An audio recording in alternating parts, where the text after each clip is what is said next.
Hello, ladies and gentlemen. Many thanks for Walter and his colleagues for the invitation to this event today. I have to apologize to speak in English because I can't speak Flemish so well. I could speak German, of course, but maybe many of you couldn't understand that. I'm working, as Wim already said, for NABU, the German BirdLife partner in Brussels, in our office together with the other European BirdLife partners. And maybe first of all I give you some figures who BirdLife is in general. BirdLife International is an organization which was originally founded in 1922 already, so very old, nearly 100 years. And it was reorganized in 1992, and then it became one partner in every state. And so it went that, for example, in Germany, NABU became the BirdLife partner. In Great Britain, the Royal Society for the Protection of Birds became the BirdLife partner, and you here in the Flemish part of Belgium. BirdLife has today partners in more than 100 countries in the world, about 150 partner organizations. We unite more than 10 million people around the world. We are present in all 27 member states of the European Union and of course in all candidate countries, uniting around about 2.5 million members here in Europe. And of course we, all the national BirdLife partners and also the Secretariat, which is based in Cambridge and the UK, and the European division in Brussels, we have professional staff, round about in total 1,500 people, but our backbone, as Walter Orgemann already said, are of course the thousands of skilled volunteers around the world and also here in Europe. So coming to the topic of my talk, I was asked to speak about management planning, good experiences of BirdLife partners all over Europe, because this is the next big step we have to do now. What Orgemann already mentioned, the Natura 2000 network is nearly complete. We have around about 80% of the land surface of the European Union covered by such sites, but to be honest, many of them are still paper parks. There is not a concrete management to reach the goals, the aims of these sites. And therefore, developing management plans, implementing management plans, financing the implementation of these management plans, and the monitoring of the effects are the most important things we have to do in the next 10 years if we want to tackle this famous 2020 goal and if we don't want again to fail. Therefore, I was asked to present you some examples because I'm a member of an expert group by the European Commission of people from the member states, stakeholder organizations, of course also BirdLife, but also farmers, foresters and others, who try to look what are the best practice examples throughout Europe to organize an exchange of those ideas. And in the early future we will also have some so-called biographical seminars in which member states in certain regions, the first one will be in Finland next year, exchange their views and their tools how to reach all these goals. So this is the contents of my talk, the legal basis, the management obligations under the two directives, not to forget further commitments of the member states, there were several of them, the examples, experience of BirdLife partners and especially important the lessons learned, and some links where you can find help when working on the management plans for your sites. I was asked, looking to the time frame, to be very short on the legal basis and the management obligations, because you are all experts in this field, so I will try to go through it very fast. We have obligations under the Birds Directive. In several of the articles, we have them under the Habitats Directive, Article 2 and 3, Article 6 especially. But, as I said, it's also very important always to remember what member states committed themselves earlier to do. And for example, we had this famous 2010 target already accepted by the heads of states in 2001. We had the declaration of Elteide. We want to finish the network in the fastest way we can. And we had nearby here, in 2004, the 25th anniversary of the Birds Directive in Bergen-op-Zoom. And already at that stage, the member states committed themselves to finish the sites and the management planning until 2010. So you see, we have again delayed a lot and have to speed up. Therefore, now I come to some examples throughout Europe. This is the first one from Schleswig-Holstein, the northern part of Germany. And you see in the dark green that there are several big sites, most composed SPAs and SACs, which means sites under the Birds or the Habitats Directive. And in all these regions, regional coordination groups have been installed to work on the implementation and, of course, first on the development of the management plans. And as we see it until now, this is the best way to do it from a very first point to include all stakeholders in these discussions. Now I switch to some German slides from my colleague. This one example is called Kuno. It's a Kulturlandschaftsprogramm, and the members of these regional projects are farmers. Like here also, we work with the farmers. We work with other interested people, volunteers, for example. There are some organizations in this membership, NABU and other NGOs, and the local communities, which is also very important. The financing is around about 50% from the European Union and 25% from the land of Schleswig-Holstein, the federal state. You know, Germany has 16 federal states, and these are in Germany responsible for nature conservation, the legal obligations and all these things. And the rest is spent by NABU and local regions and voluntary members who spend money for this project.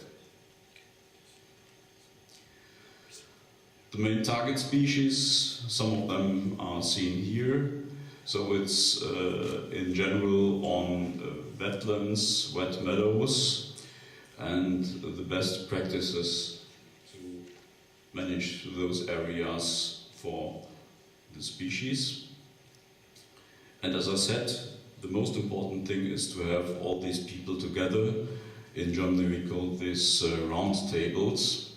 So all these regional organizations are organized as roundtable discussion groups.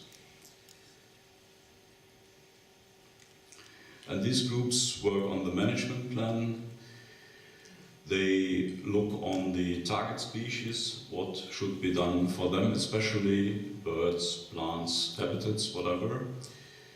And if farmers are affected in their work, there must be a compensation, of course. This is discussed, how to do that.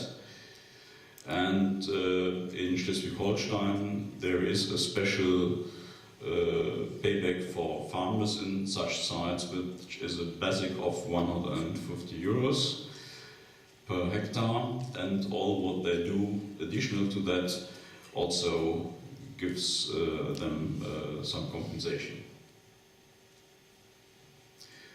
The next example, in the west of Europe, in France, the Val de la Charente, where our French BirdLife partner LPO, the Ligue pour la Protection des Oiseaux, has worked with other stakeholders for nearly 10 years now.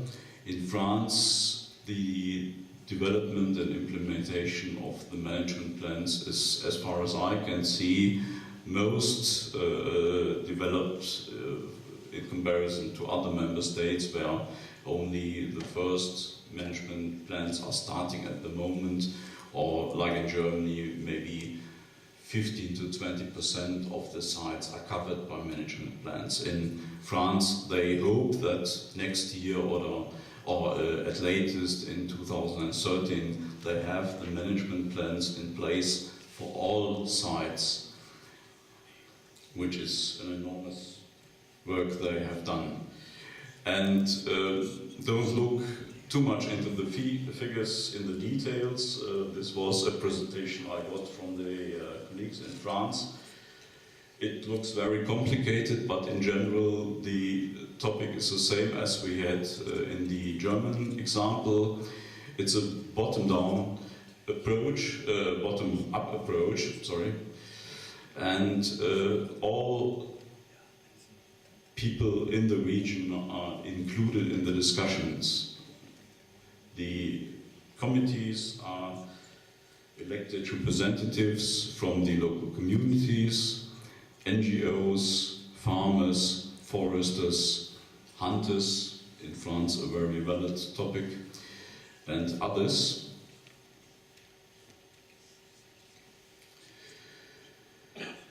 And they now then discuss what to do in the site, what money is needed, what help to the local stakeholders is needed.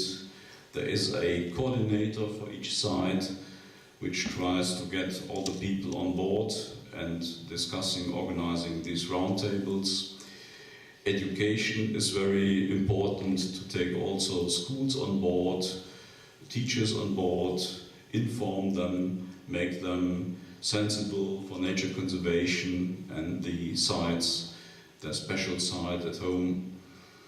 And of course also the legal implementation of the management plan on the obligations is followed by this local group and the local coordinator who is responsible then for the regional authorities or the ministry. Yes. Some figures on the financing I will jump on. In roughly they had 4 million euros in 10 years, and I was asked to speed up. The results are mixed. Here you only see that only a few of the species improved the situation, especially the corncrake was very important for that. The population went down rapidly, although this plan was implemented. Now we switch to the east, to the Danube Delta Special Protection Area. I go very fast through these examples due to time constraints. It was a process which needed 5 years, and finally it was adopted by the ministry. But as my colleague said, there are still some problems, especially with the financing of the site. And here we have also some examples in Germany where it didn't work, where we have no management plans in the sites, and you see that plowing and maize in drylands or in wetlands occur also in Natura 2000 sites, which shouldn't be the case. Therefore, what are the steps to improve the situation? All participants should always be reminded of the commitments. We have to improve the legal basis of the protection of the sites, as in the Danube Delta case. We have to work on the conservation objectives and the management plans for each single Natura 2000 site. We have to work together and to speak together. I called it conversation for conservation. Do not forget to include the public, the media, the schools. Look what is your local panda in your site to make it aware to the broader public why it's so important, and ensure staffing, financing and monitoring, which is important. And the last two slides concerning that. We need a better financing of Natura 2000. There is a project group of the big NGOs in Brussels, and they adopted some basic points which should be improved. We need a sufficient funding, around about 6 billion euros per year, which was estimated by the Commission already in 2004. The same figures came up in a report of the European Parliament last year, and also by studies of EUP and others last year. 50 to 75% should be covered by EU budget. The integration approach is very important. Think of all the other funds which are available for agriculture, for example, or fisheries, or structural funds.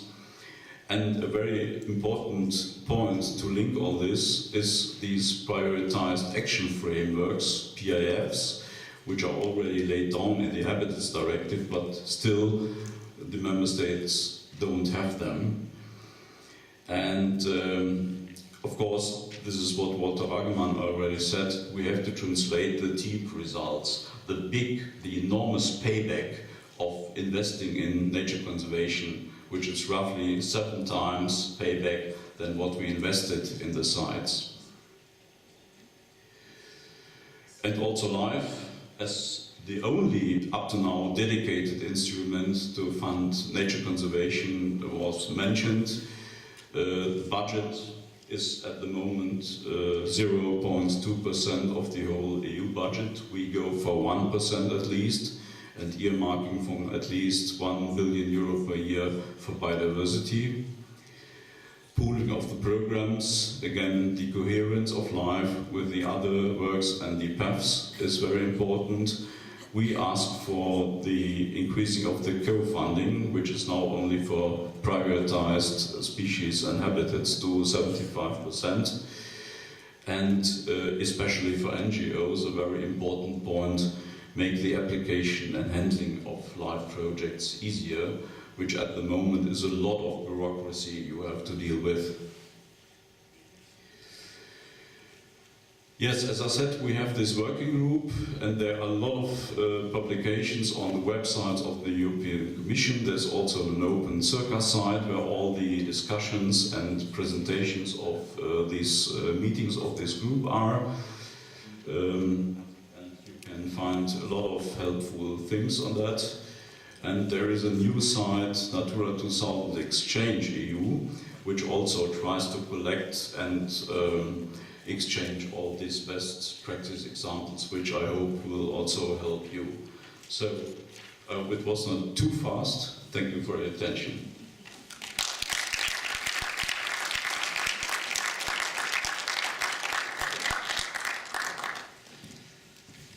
Thank you very much, Klaus.